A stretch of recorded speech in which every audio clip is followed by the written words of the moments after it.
Hello' everyone, আপোনালোক সকলোকে স্বাগতম জনাইছোঁ আছাম জিকে ইউটিউব চেনেলৰ আন এটা নতুন ভিডিঅ'লৈ। আজিৰ এই ভিডিঅ'টোত আমি APSC গ্ৰেড 4 লগতে অসমৰ যিকোনো ধৰণৰ কম্পিটিটিভ এক্সামৰ বাবে প্ৰয়োজনীয় হোৱাকৈ কেইটামান অতি গুৰুত্বপূৰ্ণ কুৱেশ্যন এনচাৰ লৈ আহিছোঁ। গতিকে ভিডিঅ'টো স্কিপ নকৰি সম্পূৰ্ণলৈকে চাব আৰু আপোনালোকে কিমানটা কুৱেশ্যন শুদ্ধ কৰিব পাৰিছে কমেণ্ট বক্সত জনাব। তেনেহ'লে বলকচোন আজিৰ এই ভিডিঅ'টো আৰম্ভ কৰোঁ। আজিৰ আমাৰ ফাৰ্ষ্ট কুৱেশ্যনটো সুধিছে, সোণালী বান্দৰৰ বাবে বিখ্যাত অসমৰ অভয়াৰণ্যখনৰ নাম কি? তলত দিয়া অপশ্যন কেইটাৰ ভিতৰত ইয়াৰ ৰাইট এনচাৰটো হৈছে অপশ্যন চি, চক্ৰশিলা অভয়াৰণ্য। সোণালী বান্দৰৰ বাবে বিখ্যাত অসমৰ অভয়াৰণ্যখনৰ নাম হৈছে চক্ৰশিলা অভয়াৰণ্য। নেক্সট কুৱেশ্যনটো সুধিছে, গৰমপানী অভয়াৰণ্য অসমৰ কোনখন জিলাত অৱস্থিত? গৰমপানী অভয়াৰণ্য অসমৰ কোনখন জিলাত অৱস্থিত সুধিছে। এই প্ৰশ্নৰ ৰাইট এনচাৰটো হৈছে অপশ্যন এ, কাৰ্বি আংলং। গৰমপানী অভয়াৰণ্য অসমৰ কাৰ্বি আংলং জিলাত অৱস্থিত। নেক্সট কুৱেশ্যনটো সুধিছে, অসমৰ কোনখন ঠাইক সত্ৰ নগৰী হিচাপে জনা যায়? অসমৰ কোনখন ঠাইক সত্ৰ নগৰী হিচাপে জনা যায় সুধিছে। ইয়াৰ ৰাইট এনচাৰটো হৈছে অপশ্যন চি, বৰপেটা। বৰপেটাক সত্ৰ নগৰী হিচাপে জনা যায়। নেক্সট কুৱেশ্যনটো সুধিছে, অসম মহিলা বিশ্ববিদ্যালয় কোন ঠাইত অৱস্থিত? অসম মহিলা বিশ্ববিদ্যালয় কোন ঠাইত আছে সুধিছে। এই প্ৰশ্নৰ ৰাইট এনচাৰটো হৈছে অপশ্যন বি, যোৰহাট। অসম মহিলা বিশ্ববিদ্যালয় যোৰহাটত আছে। নেক্সট কুৱেশ্যনটো সুধিছে, নলিনীবালা দেৱীয়ে কোনখন গ্ৰন্থৰ বাবে সাহিত্য একাডেমী বঁটা লাভ কৰিছিল? তলত দিয়া অপশ্যন কেইটাৰ ভিতৰত ইয়াৰ ৰাইট এনচাৰটো হৈছে অপশ্যন এ, অলকানন্দা। নলিনীবালা দেৱীয়ে অলকানন্দা গ্ৰন্থখনৰ বাবে সাহিত্য একাডেমী বঁটা লাভ কৰিছিল। নেক্সট কুৱেশ্যনটো সুধিছে, অসমৰ সৰ্বাধিক জনসংখ্যা থকা জিলাখনৰ নাম কি? তলত দিয়া অপশ্যন কেইটাৰ ভিতৰত ইয়াৰ ৰাইট এনচাৰটো হৈছে অপশ্যন এ, নগাঁও জিলা। অসমৰ সৰ্বাধিক জনসংখ্যা থকা জিলাখনৰ নাম হৈছে নগাঁও জিলা। নেক্সট কুৱেশ্যনটো সুধিছে, ভাৰতৰ লোকনায়ক বুলি কাক আখ্যা দিয়া হয়?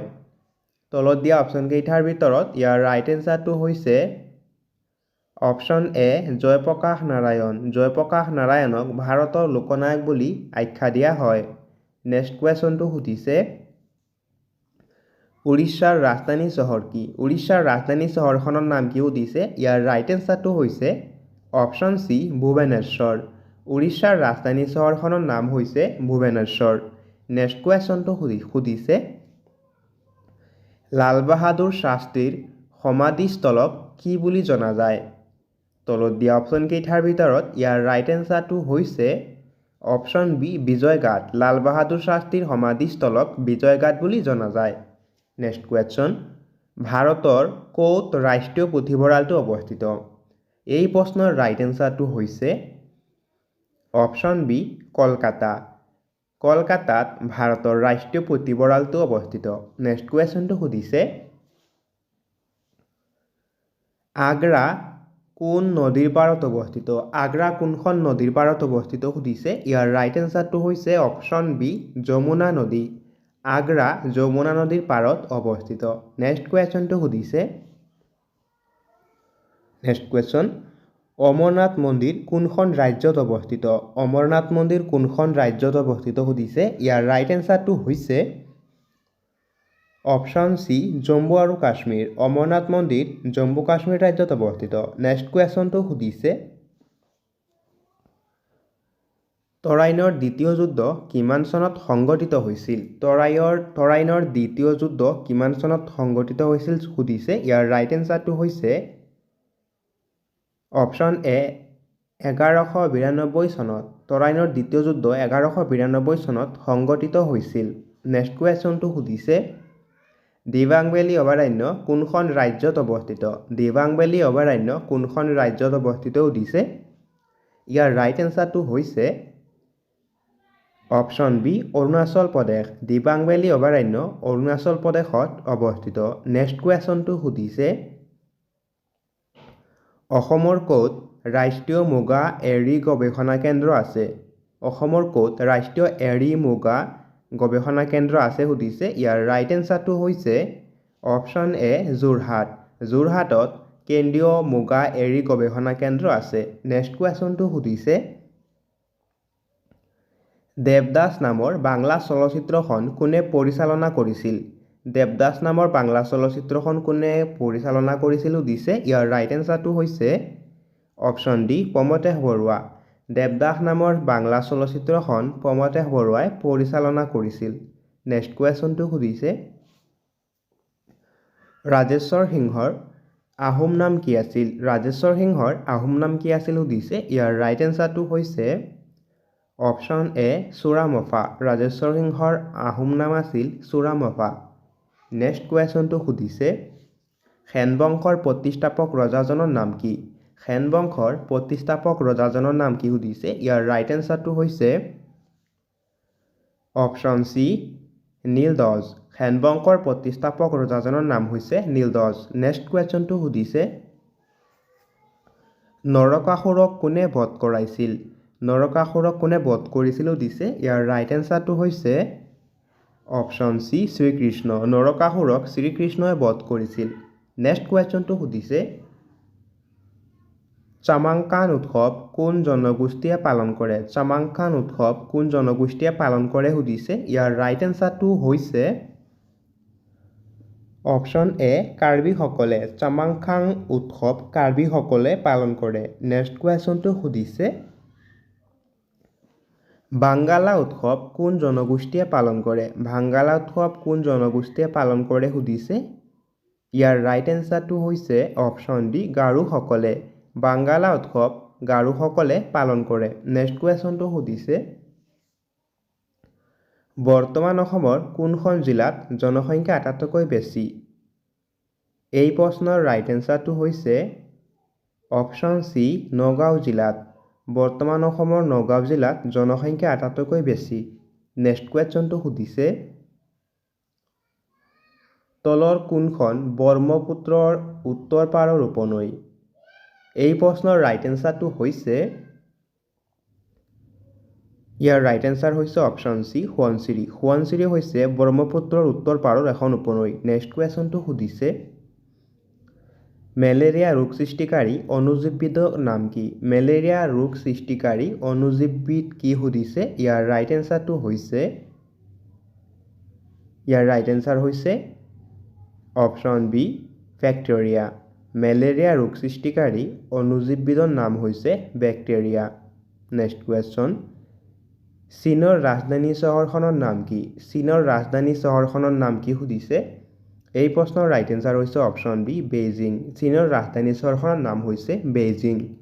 নেক্সট কুৱেশ্যনটো সুধিছে ভাৰতৰ প্ৰথম মহিলা IPS বিষয়াগৰাকী কোন? ভাৰতৰ প্ৰথম মহিলা IPS বিষয়াগৰাকী কোন সুধিছে। এই প্ৰশ্নৰ ৰাইট এনচাৰটো হৈছে ইয়াৰ ৰাইট এনচাৰ হৈছে অপশ্যন এ কিৰণ বেদী। ভাৰতৰ প্ৰথম মহিলা IPS বিষয়াগৰাকী হৈছে কিৰণ বেদী। নেক্সট কুৱেশ্যনটো সুধিছে ভাৰতত প্ৰথম ৰঙীন টেলিভিছন সেৱা কেতিয়াৰ পৰা আৰম্ভ হৈছিল? এই প্ৰশ্নৰ ৰাইট এনচাৰটো হৈছে অপশ্যন ডি 1982 চনত। ভাৰতত প্ৰথম ৰঙীন টেলিভিছন সেৱা 1982 চনত আৰম্ভ হৈছিল। নেক্সট কুৱেশ্যনটো সুধিছে ভাৰতৰ নাইটিঙ্গেল বুলি কাক কোৱা হয়? ভাৰতৰ নাইটিঙ্গেল বুলি কাক কোৱা হয় সুধিছে। ইয়াৰ ৰাইট এনচাৰটো হৈছে অপশ্যন বি সৰোজিনী নাইডু। ভাৰতৰ নাইটিঙ্গেল বুলি সৰোজিনী নাইডুক কোৱা হয়। নেক্সট কুৱেশ্যনটো সুধিছে উত্তৰ প্ৰদেশৰ ৰাজধানী চহৰ কি? উত্তৰ প্ৰদেশৰ ৰাজধানী চহৰখনৰ নাম কি সুধিছে। ইয়াৰ ৰাইট এনচাৰটো হৈছে অপশ্যন চি লক্ষ্ণৌ। উত্তৰ প্ৰদেশৰ ৰাজধানী চহৰখনৰ নাম হৈছে লক্ষ্ণৌ। নেক্সট কুৱেশ্যনটো সুধিছে উমানন্দ মন্দিৰ অসমৰ কোনখন পাহাৰত অৱস্থিত? উমানন্দ মন্দিৰ অসমৰ কোনখন পাহাৰত অৱস্থিত সুধিছে। ইয়াৰ ৰাইট এনচাৰটো হৈছে অপশ্যন বি বস্মাচল পাহাৰ। উমানন্দ মন্দিৰ অসমৰ বস্মাচল পাহাৰত অৱস্থিত। নেক্সট কুৱেশ্যন সুন্দৰবন ৰাষ্ট্ৰীয় উদ্যান কোনখন ৰাজ্যত অৱস্থিত? এই প্ৰশ্নৰ ৰাইট এনচাৰটো হৈছে অপশ্যন এ পশ্চিম বংগ। সুন্দৰবন ৰাষ্ট্ৰীয় উদ্যান ভাৰতৰ পশ্চিম বংগ ৰাজ্যত অৱস্থিত। নেক্সট কুৱেশ্যনটো সুধিছে প্ৰথম অসমীয়া শিশু উপন্যাসখনৰ নাম কি? প্ৰথম অসমীয়া শিশু উপন্যাসখনৰ নাম কি সুধিছে? এই প্ৰশ্নৰ ৰাইট এনচাৰটো হৈছে অপশ্যন চি পাতালপুৰী। প্ৰথম অসমীয়া শিশু উপন্যাসখনৰ নাম হৈছে পাতালপুৰী। নেক্সট কুৱেশ্যনটো সুধিছে ল'ৰাবন্ধু আলোচনীখনৰ প্ৰথম সম্পাদক কোন আছিল? ল'ৰাবন্ধু আলোচনীখনৰ প্ৰথম সম্পাদক কোন আছিল সুধিছে? ইয়াৰ ৰাইট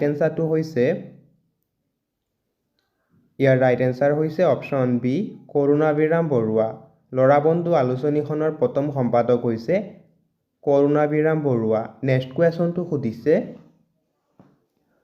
কোনখন ৰাজ্যই 2024 চনৰ শ্ৰেষ্ঠ কৃষি ৰাজ্যিক বঁটা লাভ কৰে? এই প্ৰশ্নৰ ৰাইট এনচাৰটো হৈছে অপশ্যন বি মহাৰাষ্ট্ৰ। মহাৰাষ্ট্ৰই 2024 চনৰ শ্ৰেষ্ঠ কৃষি ৰাজ্যিক বঁটা লাভ কৰে। নেক্সট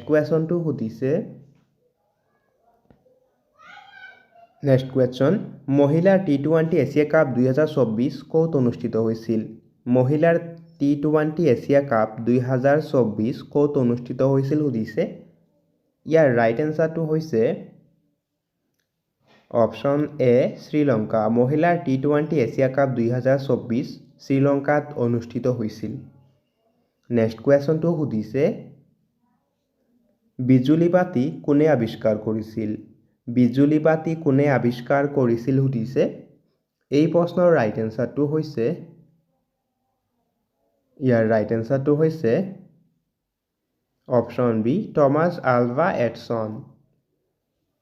বিজুলী বাতি টমাছ আলভা এডিছনে আৱিষ্কাৰ কৰিছিল। নেক্সট কুৱেশ্যন কাগজ কা ফুল গ্ৰন্থখন কোনে লিখিছিল? কাগজ কা ফুল গ্ৰন্থখন কোনে লিখিছিল সুধিছে? এই প্ৰশ্নৰ ৰাইট এনচাৰটো হৈছে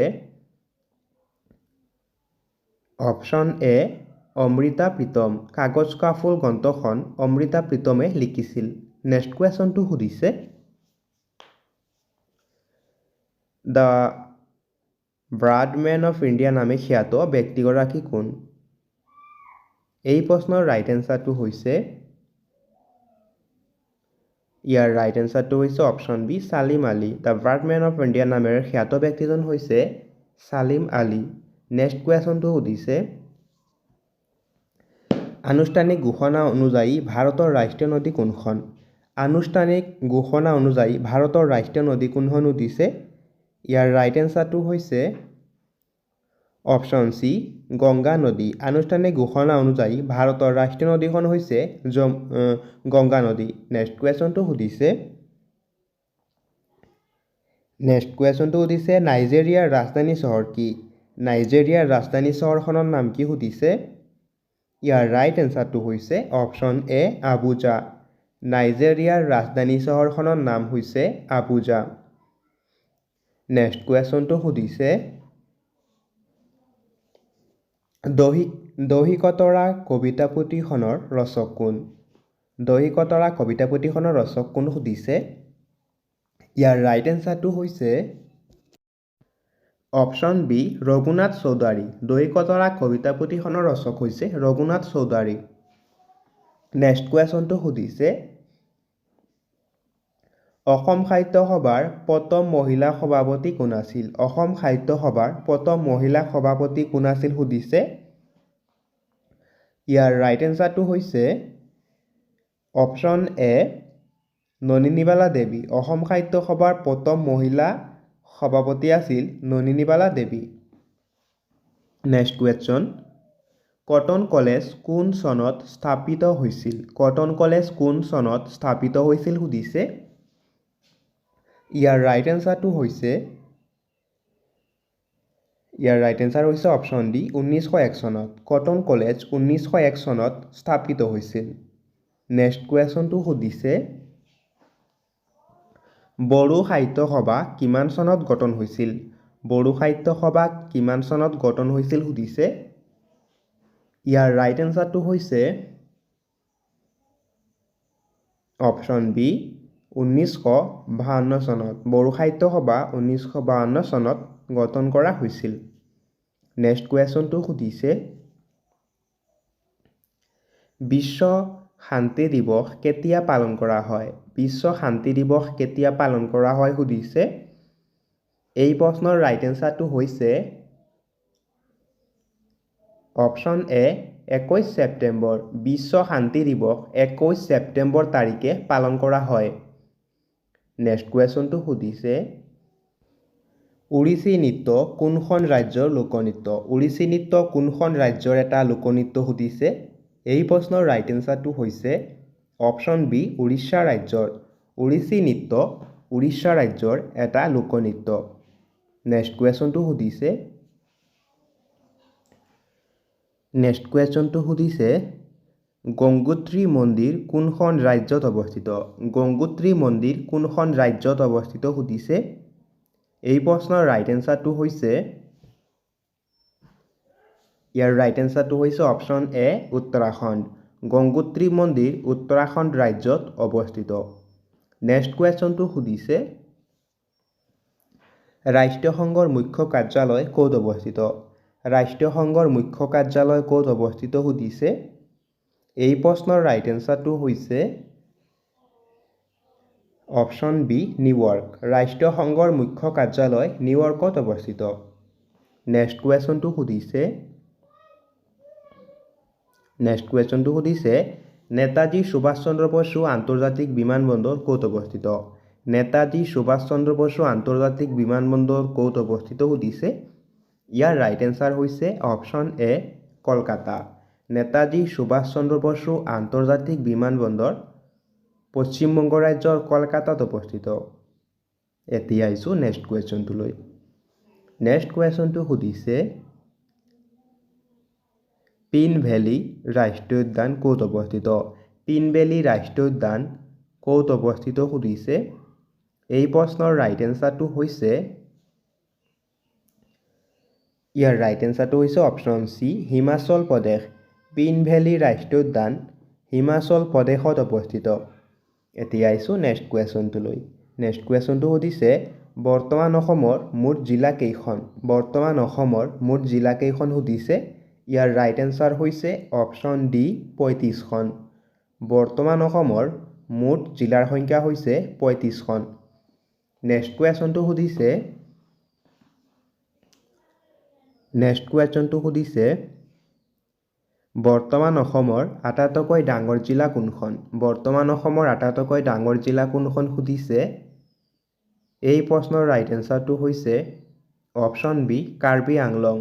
বৰ্তমান অসমৰ আটাইতকৈ ডাঙৰ জিলাখনৰ নাম হৈছে কাৰ্বি আংলং জিলা। নেক্সট কুৱেশ্যনটো সুধিছে মিজোৰাম ৰাজ্যৰ ৰাজধানীৰ চহৰখনৰ নাম কি? মিজোৰাম ৰাজ্যৰ ৰাজধানীৰ নাম কি সুধিছে। এই প্ৰশ্নৰ ৰাইট এনচাৰটো হৈছে অপশ্যন বি আইজল। মিজোৰাম ৰাজ্যৰ ৰাজধানী চহৰখনৰ নাম হৈছে আইজল। নেক্সট কুৱেশ্যনটো সুধিছে বৰ্তমান ভাৰতৰ আটাইতকৈ ডাঙৰ ৰাজ্য কোনখন? বৰ্তমান ভাৰতৰ আটাইতকৈ ডাঙৰ ৰাজ্য কোনখন সুধিছে। এই প্ৰশ্নৰ ৰাইট এনচাৰ হৈছে অপশ্যন চি ৰাজস্থান। বৰ্তমান ভাৰতৰ আটাইতকৈ ডাঙৰ ৰাজ্য হৈছে ৰাজস্থান।